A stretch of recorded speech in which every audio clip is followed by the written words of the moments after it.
Olá, amigos e amigas. Me chamo Cláudio Lima, sou professor de espanhol. Portanto, estaremos aqui, resolvendo questões do Exame Nacional do Ensino Médio, o famoso Enem, tá?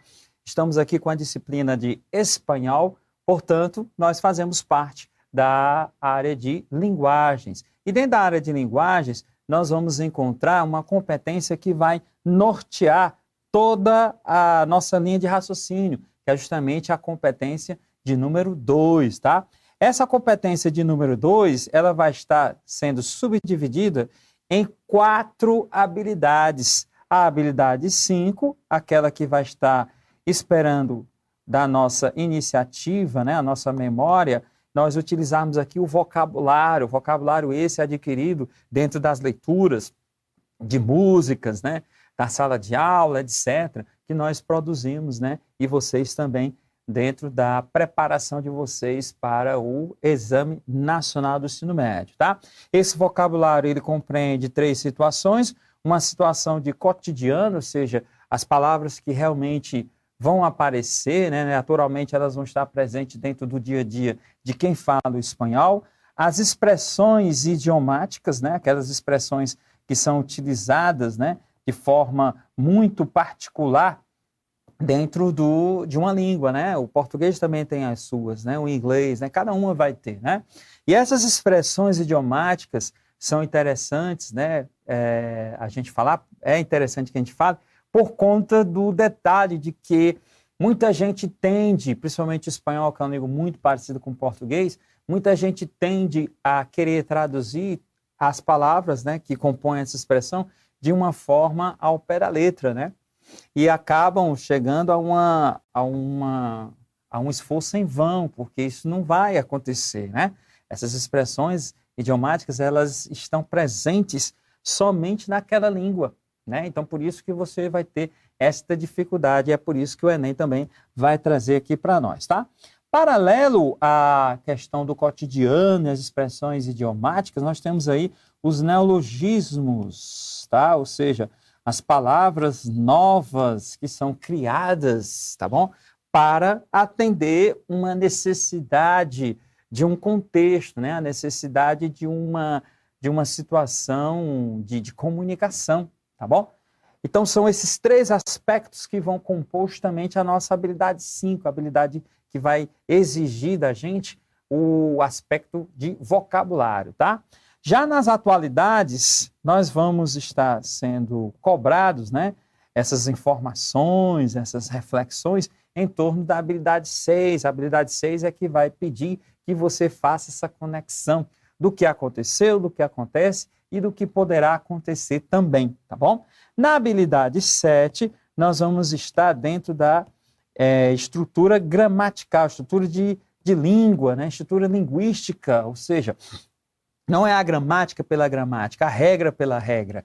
É simplesmente a gramática como uma ferramenta para fazer com que você chegue ao significado, né, da palavra em questão, por exemplo, ou de todo o entendimento, né, do texto.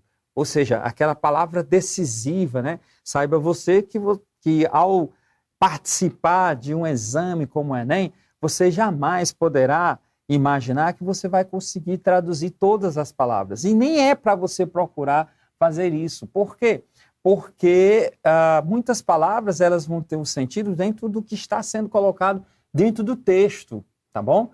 Então não há essa necessidade de, a palavra tal, isso vai ser uma perda de tempo enorme, tá bom? É como no português, tá? Você lê o texto em português e quando você termina de ler o texto, tem umas 10, umas 5 palavras que você não sabe o seu significado, mas mesmo assim você entendeu o que está sendo colocado dentro do texto. Então não há essa necessidade de você buscar de forma tão sedenta o significado de todas as palavras, tá bom?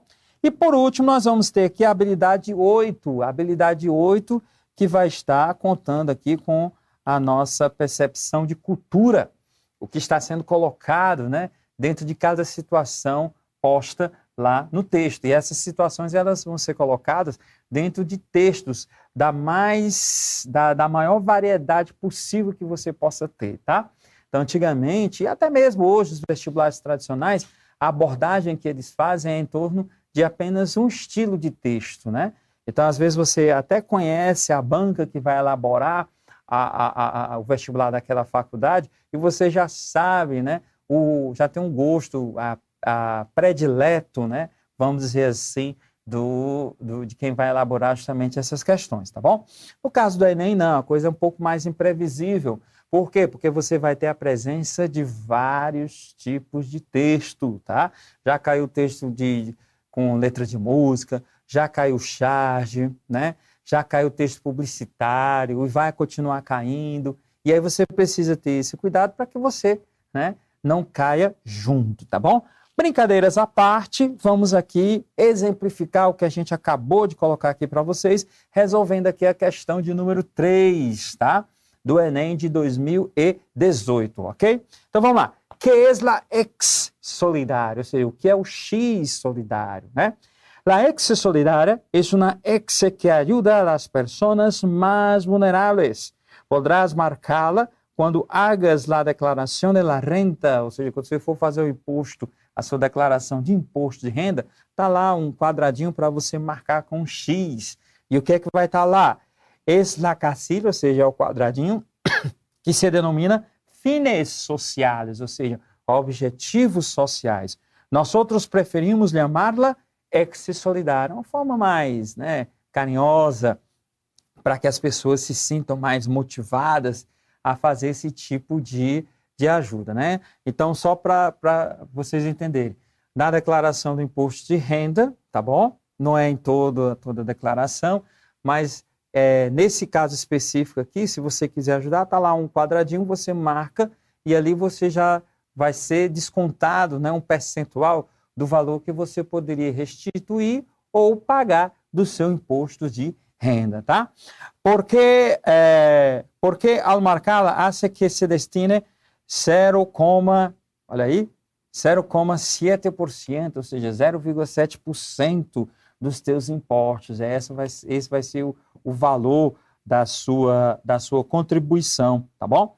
Porque se beneficiam, ou seja, vão estar sendo beneficiados coletivos mais desfavorecidos, os grupos, né, mais desfavorecidos da sociedade. Porque não marcar, eles tomaram uma atitude passiva. Se você não marcar, você vai estar diante de uma atitude passiva, você vai estar apenas observando e, dependendo da situação, vai até estar reclamando, né?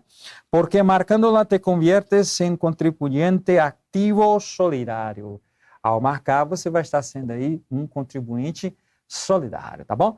Vamos aqui à questão, vamos ver o que é que ela coloca para nós em torno dessas informações desse tipo de doação, tá bom? As ações solidárias contribuem para o enfrentamento de problemas sociais. No texto, a ação solidária ocorre quando o contribuinte delega ao governo o destino dos seus impostos. Não, esse item aqui está falso, tá? Esse item aqui está falso. Por quê? Porque não é nesse momento que você vai estar sendo solidário, tá? B, escolhe projetos que terão isenção de impostos? Também não. O texto não fala nada sobre a escolha ou não escolha de projetos, tá bom? Então, o item B, falso. C, destina parte de seus impostos para o custeio dos programas sociais, tá? Exatamente, ó, o valor do percentual vai ser justamente 0,7%, só para mantermos a consciência limpa. D, determina a criação de impostos? Não. E o item E, seleciona programas para beneficiar cidadãos vulneráveis. Quase que era a resposta da questão, né? Quase que o item E estava dizendo a mesma coisa do item C, tá bom? Então, o item C é a resposta da questão de número 3 do Enem de 2018 aqui na nossa abordagem, tá bom? Espero ter ajudado vocês. Um forte abraço e até a próxima resolução das nossas questões. Até lá!